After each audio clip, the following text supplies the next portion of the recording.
अस्सलाम वालेकुम रहमतुल्लाहि वबरकातुहू। इससे पहले वीडियो में मैंने आप लोगों को बताया कि यजीद को ये रहमतुल्लाह अलैह क्यों कह रहे और यजीद को जन्नती भी मान रहे हैं। ये बरेलवी, देवबंदी, अहले हदीस तीनों मिलकर। अल्लाह के रसूल की एक हदीस है कि जब तक कबीले कुरैश में मेरे 12 इमाम जिसका आखिरी मेहंदी ना आ जाए, अल्लाह क़यामत नहीं लाएगा। पहले इमाम मौला अली अलैहि सलाम है, आखिरी इमाम इमाम मेहंदी अलैहि सलाम है। ये रसूलुल्लाह की हदीस है, बुखारी मुस्लिम सब में। इसके बरक्स ये लोगों ने, देवबंदियों ने, बरेलियों ने, अहले हदीसों ने अपना इमाम बनाया हुआ है। और जब इनसे पूछो कि इनके 12 इमाम कौन है, जो कि अहले बैत के बुक्स में ये लोगों ने जिनको इमाम बनाया, उनकी ना कोई सनद है, ना तो ही अल्लाह के रसूल ने कोई पेशन गोई की है, और ना तो कहीं से भी इमाम बनते हैं। क्योंकि इसमें कुछ ऐसे हैं जो नुत्फ़े हराम है, कुछ ऐसे हैं जो लानती हैं, मलून है। फिर भी अहले सुन्नत बरेलवी भी इनको अपना इमाम मानते हैं। इसीलिए मौलाना अहमद रजा ने कहा था कि यजीद को बुरा ना कहो, वो मुसलमान है। इसलिए इमाम अबू हनीफा ने कहा कि यजीद की बुराई नहीं करनी चाहिए। तो उसकी वजह क्या थी? क्योंकि यजीद को भी ये लोग अपना इमाम मानते हैं।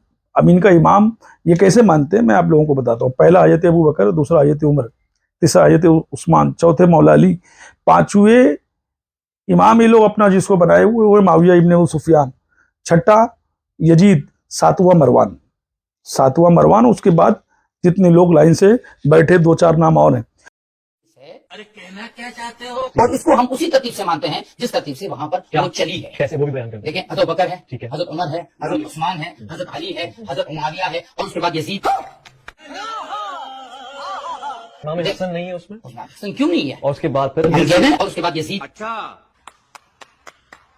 रुको जरा, सबर करो। मैंने आपके सामने जो है पहले आयत पढ़ी कि अतिउल्लाह व अतिउ रसूल व उलमा मिनकुम। क्लियर कट बात है कि अल्लाह कभी किसी ऐसे की अताअत का हुक्म दे ही नहीं सकता जो आपको जुल्म का हुक्म करने का भी दे, और आपको अच्छी बात भी पता है। वला तरकनु इलल लज़ीना ज़लमू फतमस्सकुमुन नार वमा लकुम मिन दुनिल्लाहि मिन औलिया सुम्मा ला तुनसरुन। खबरदार कभी जालिम की तरफ माइल भी ना होना। अगर तुम जालिम की तरफ माइल हो गए तो बगैर हिसाब किताब के तुम्हें जहन्नम में डाल दिया जाए। तो जालिम अगर मिसाल के तौर पर अगर बैठ जाए, हाकिम बन जाए, तो मैं कहूँ कि रसूलुल्लाह का खलीफा है। अगर आपके पास यहाँ कोई नया मुसलमान आता है, आप उसको ये दिन बताएंगे कि भाई अगर आपके पास कोई मसीह आता है, कोई हिंदू आता है, कि भाई ये जो हाकिम बनते हैं इनके अताअत अल्लाह ने वाजिब किया नहीं है। रसूल खुदा ने अगर फरमाया है कि खिलाफत चलेगी, ये तो हजरत ने मान लिया कि 12 खुलफा होंगे, फिर उसकी मर्जी से आप जो है उसको बीच में से निकालेंगे। अच्छा था तो ये खराब था इधर।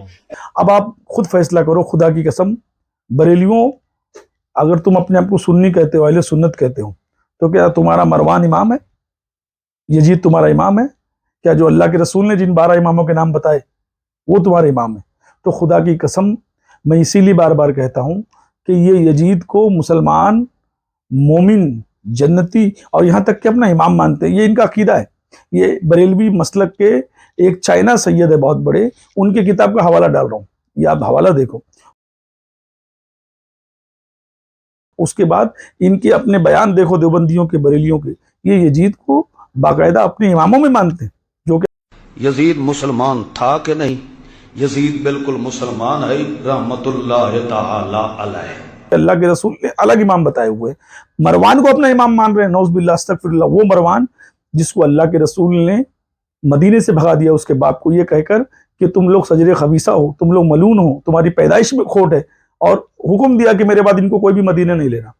हज़रत अबू बकर ने नहीं लिया, हज़रत उमर ने नहीं लिया, मगर हज़रत उस्मान जब खलीफा बने तो मरवान जो था उनके सगी खाला का लड़का था, इसलिए मरवान को मदीने बुला लिया।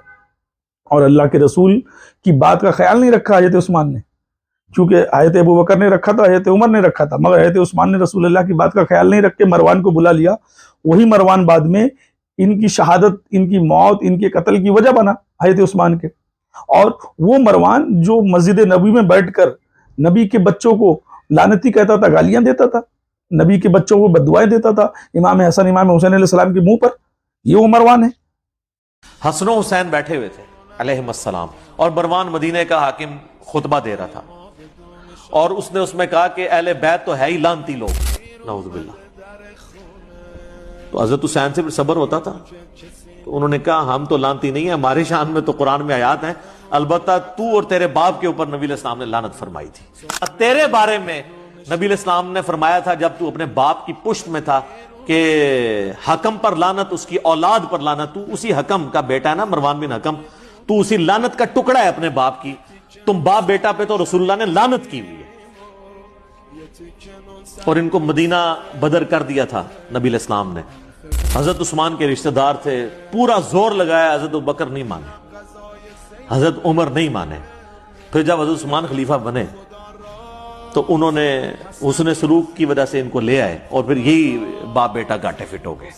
اس کو امام مانتے ہیں بریلوی دیوبندی اہل حدیث، تو خدا اور اس کے رسول کی کیسے لعنت نہیں ہو اس دین پر جس دین میں یزید امام ہو، مروان امام ہو، معاویہ امام ہو. اللہ تعالی ہم کو حسینی سنی بنائے جو کہ اللہ اور رسول کے دین کے مطابق ہو، اولیاء اللہ کے نقش قدم پہ چلنے والا بنائے. اپنے ایمانوں کی حفاظت کرو. خدا کی قسم میں بار بار کہتا تھا یہ تم کو یزیدی بنوا دیں گے، وہ وقت آ گیا. اب انہوں نے معاویہ کا عرس منایا، اب مروان کا منایا، یہ یزید کا بھی عرس منائیں گے اور آپ کو اس میں شامل کریں گے اور آپ کا ایمان ختم کریں گے. اللہ آپ کی ایمان کی حفاظت کرے، اللہ دین اہل بیت پہ رکھے، اللہ اولیاء اللہ کی محبت میں رکھے. والسلام علیکم.